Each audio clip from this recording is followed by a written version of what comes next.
దానియేలు భక్తుడి మీద కూడా నేరములు మోపాలని, నిందలు మోపాలని అనేక మంది ప్రయత్నం చేస్తున్నారు. వారందరూ కూడా ఎలాగైనా సరే, అరే ఎక్కడి నుంచో వచ్చాడు ఇక దానియేలు భక్తుడు, అనేక మంది చక్రవర్తులు మారుతున్నారు, అనేక మంది అధికారులు మారుతున్నారు, మరి వీడేంటి వాడి యొక్క పొజిషన్, వాడి యొక్క స్థాయి నుంచి అసలు పడిపోవట్లేదేంటి, రోజు రోజుకి ఇంకా అభివృద్ధి చెందుతున్నాడు, రోజు రోజుకి వర్ధిల్లుతున్నాడు, రోజు రోజు కూడా ఇంకా పై స్థానంలోకి వెళ్ళిపోతున్నాడు, వీడిని ఎలాగైనా సరే వీడి మీద నింద మోపాలి అని ఆలోచన చేస్తున్నారు.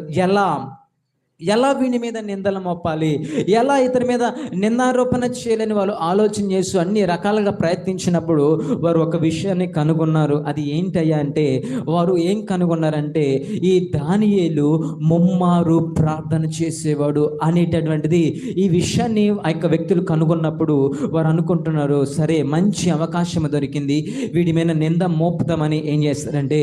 రాజు దగ్గరికి వెళ్ళిపోయి చెప్పారండి, రాజా ఇదేంటి ఈ దానియేలు మంచివాడని చెప్పి నువ్వు అంటున్నావు, అందరూ కూడా మంచివారు అంటున్నాడు, చూసావా, ఇదిగో నిన్ను తప్పనించి ఎవరికి కూడా మొక్కకూడదని ఒక శాసనాన్ని మనం పుట్టించినప్పుడు ఈ దానియేలు ఏంటి, ఇదిగో ఆయన ముమ్మారు ప్రార్థన చేస్తున్నాడు, నీ మాటను లెక్క చేయట్లేదు, నీ మాట వినట్లేదు, రాజు మాటను త్రోసివేస్తున్నాడని ఆ రాజుతో చెప్పినప్పుడు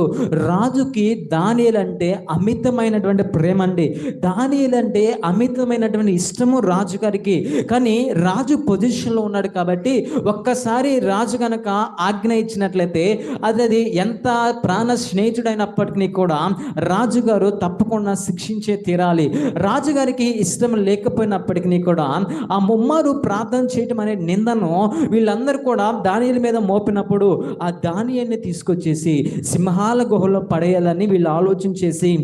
తీసుకెళ్ళిపోయి ఆ సింహాల గుహలో వేసేసారండి. సింహాల గుహలో దానియేలుని వేసినప్పుడు ఇక రాజుగారికి రాత్రంతా నిద్ర పట్టట్లా, తిరుగుతూ ఉన్నాడు, అటు ఇటు తిరుగుతున్నారు. అయ్యో నా స్నేహితుడు, నాకు ఎంతో ఇష్టమైనటువంటి ఈ దానియేలు భక్తుని సింహాల గుహలో వేశాను, సింహాలు ఈ పాటికల్లా దానియేలు భక్తుని తినేసి ఉంటాయని ఆ రాజుగారికి నిద్ర పట్ల రాత్రంతా ఇటు అటు అటు ఇటు తిరుగుతూ ఉన్నాడు. ఉదయం అయ్యేసరికి వేకునే లేచి పెందల కాడే ఆ యొక్క ఉన్నటువంటి సింహాల గుహ దగ్గరికి ఈ దానియేలు వేగమనే వచ్చేసి అక్కడ దుఃఖ స్వరముతో ఆ దానియేలుని ఇక రాజుగారు పిలుస్తున్నారు, దానియేలు నువ్వు సేవించుచున్నటువంటి నీ దేవుడు ఇదిగో నేను రక్షించగలిగిన ఈ సింహాల గుహ నుండి, సింహాల నోటు నుండి ఇదిగో నువ్వు సేవించుచున్నటువంటి నీ దేవుడు నిన్ను రక్షించాడా, నా మాట వినొచ్చు కదయ్యా, ఒక్కసారి మాట విన్నట్లయితే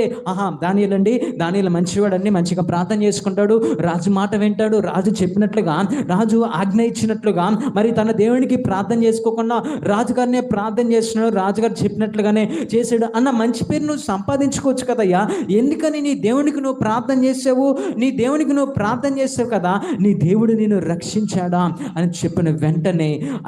ఆ గుహలో నుంచి, ఆ సింహాల బోనులో నుంచి ఆ రాజు అనుకున్నాడు, ఇక స్వరము రాదు, స్వరము వినపడదు, ఆ యొక్క దానియేలుని సింహాలు మింగివేశాయి, దానియేలుని సింహాలు చీల్చి చెండాడి దానియేలుని తినేసాయని రాజు అనుకుంటుంటే ఆ యొక్క గుహలో నుంచి ఒక మెల్లని స్వరం అతను వింటున్నాడు, రాజు చిరకాలము జీవించును గాక,